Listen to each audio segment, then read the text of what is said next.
Boker Tov à tous, j'espère que vous avez passé des bonnes fêtes, que vous avez bien cuisiné, que vous avez bien profité, que vous avez bien prié. Et ça y est, nous voilà de retour à une routine bien méritée jusqu'à Bezrat Hashem Hanouka.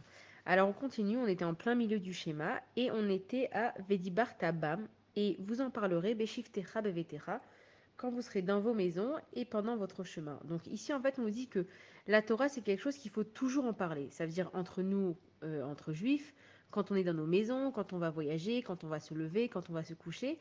Et ça veut dire que en fait la Torah c'est pas juste un livre avec des belles histoires et que chaque chose qu'on apprend, il y a une leçon de vie pour nous, à savoir comment se comporter, comment réagir, quelle analyse avoir de la vie. Et que, comme on a dit plusieurs fois, c'est que la Torah, c'est vraiment le mode d'emploi de la vie. Ça veut dire qu'il y a Avraham, Yitzhak et Yaakov, Rivka, Rachel, Leah, etc., et tous les tzadikim et tous nos avot, ils ont fait les choses dans leur vie. Et quand ils ont fait ces choses-là, ils ont réfléchi à toutes les descendances. Comme nous, quand on est par exemple parents, quand on va faire quelque chose, on va pas seulement réfléchir pour nous, mais on va réfléchir à l'impact que ça va avoir sur nos enfants. Des fois, on va se sacrifier, des fois non, mais tout ce qu'on fait, il faut que ce soit réfléchi pour que nos enfants, la descendance, puissent apprendre une leçon de ça. Et on va prendre un exemple qui a l'air par exemple très banal et qui est tellement important.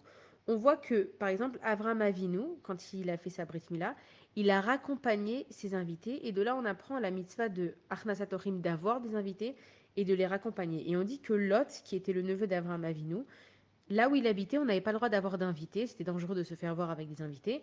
Et lui, quand il a eu les malachim qui sont venus le voir pour lui annoncer que Sodome allait être détruit, il les a aussi raccompagnés. Et donc de là, on tire une leçon très importante, c'est que quand on va raccompagner un invité, il faut faire au minimum 4 amot, c'est à peu près équivalent à 4 pas, et on nous dit que ça nous protège des malheurs.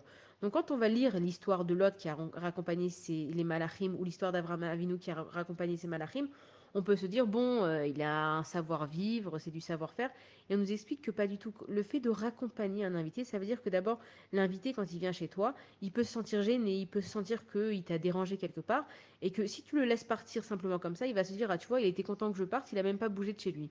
Alors quand tu te lèves, tu l'accompagnes et tu vas faire des pas avec lui, et plus le chemin il va être dangereux devant lui, plus tu dois faire de pas pour l'accompagner, tu es en train de montrer à la personne qu'elle est importante et que tu essayes encore un petit peu d'avoir de sa compagnie avec toi. Donc de là, on voit, ça c'est une toute petite histoire avec énormément d'explications, on voit que la Torah, elle est pleine de leçons de vie. Et quand on nous dit dans le schéma qu'il faut parler de la Torah, c'est que chaque problème qu'on a une solution dans la Torah et que celui qui étudie la Torah, il peut être que heureux et content de son sort parce qu'il trouvera toujours des solutions à tous ses problèmes. Bonne journée à tous.